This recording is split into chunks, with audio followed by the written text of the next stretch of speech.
कांग्रेस के लोग माहिर हैं भड़काने में। सीए आया था, सीए के अंदर भड़का ही दिए। कांग्रेस की फितरत रही, अपने आप तो कुछ किया नहीं, अपने आप तो सिस्टम को खराब करने का काम किया। देश कहीं जाए, देश की चिंता नहीं है। मैं तो धन्यवाद करना चाहूंगा आदरणीय अमित शाह जी का, जिन्होंने ये घोषणा की कि इस तारीख तक नक्सलाइट बिल्कुल समाप्त हो जाएगा। कैसे देख रहे हैं आप वक्फ संशोधन जो बिल पास हुआ है उसे? नहीं, देखिए, जो वक्फ बिल पास हुआ है कल लोकसभा के अंदर और फिर राज्यसभा के अंदर, दोनों जगह से वो पास हुआ है।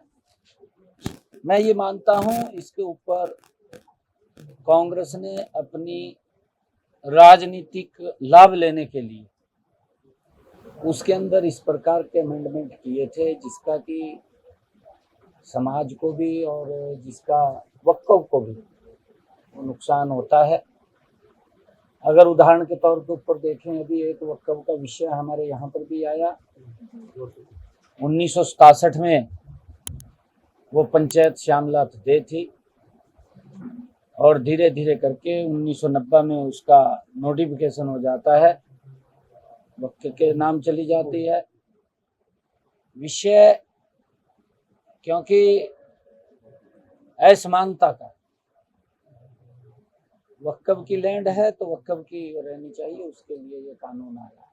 मुख्यमंत्री जी और किसी को इस प्रकार का जो राजनीतिक कांग्रेस के लोग कर रहे हैं, भड़काने का काम कर रहे हैं, इससे वक्फ की भूमि सुरक्षित भी होगी और कोई इसके अंदर गलत भी नहीं होगा।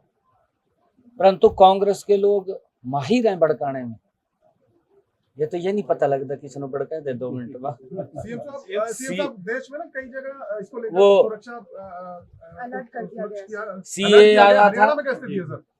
सीए आया था, सीए के अंदर भड़का ही दिए।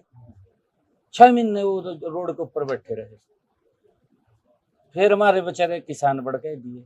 कांग्रेस की फितरत रही, अपने आप तो कुछ किया नहीं, अपने आप तो सिस्टम को खराब करने का काम किया है। एक क्षेत्र में नहीं, हर क्षेत्र में कांग्रेस ने अपनी राजनीतिक स्वार्थ सिद्धि के लिए कि मुझे हमारी पार्टी को वोट मिले, सिर्फ उन्होंने वोट बैंक की राजनीति कांग्रेस ने की है।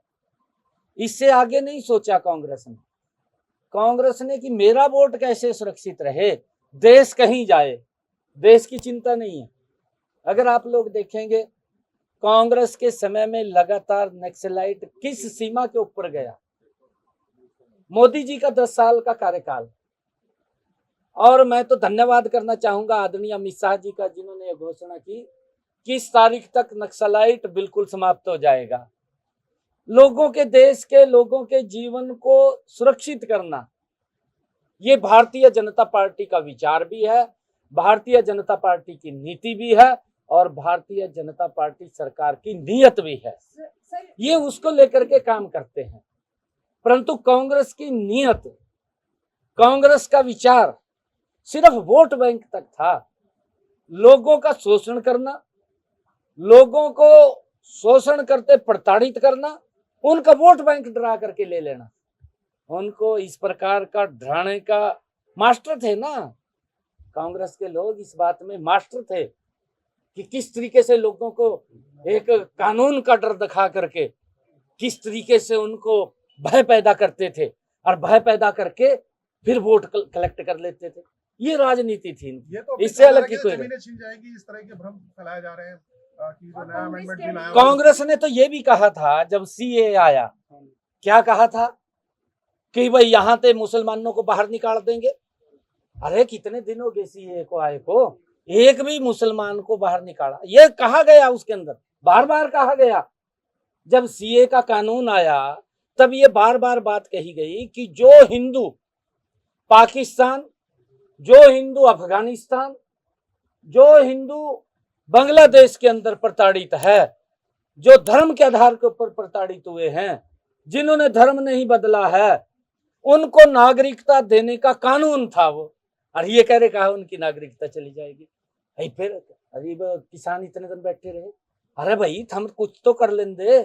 इतने लंबे समय 55 साल तक कांग्रेस देश के ऊपर सत्ता में रही, कितना पैसा उन्होंने एमएसपी का बढ़ाया यही बता दें। राहुल गांधी स्टेटमेंट दें, देश के किसानों को देनी चाहिए राहुल गांधी को कि भाई मेरे दादा भी रहे, मेरी दादी भी रही है, मेरे पिताजी भी मुख्य प्रधानमंत्री रहे, कितने लंबे समय रहे हैं। ये तो तीसरी पीढ़ी की तो स्टेटमेंट बनती है, राहुल गांधी की स्टेटमेंट बनती है, देनी चाहिए उसने स्टेटमेंट, देश के किसानों को देनी चाहिए कि हमारे परिवार ने इतना भला किसानों का किया है। परंतु किया हो तो देना स्टेटमेंट।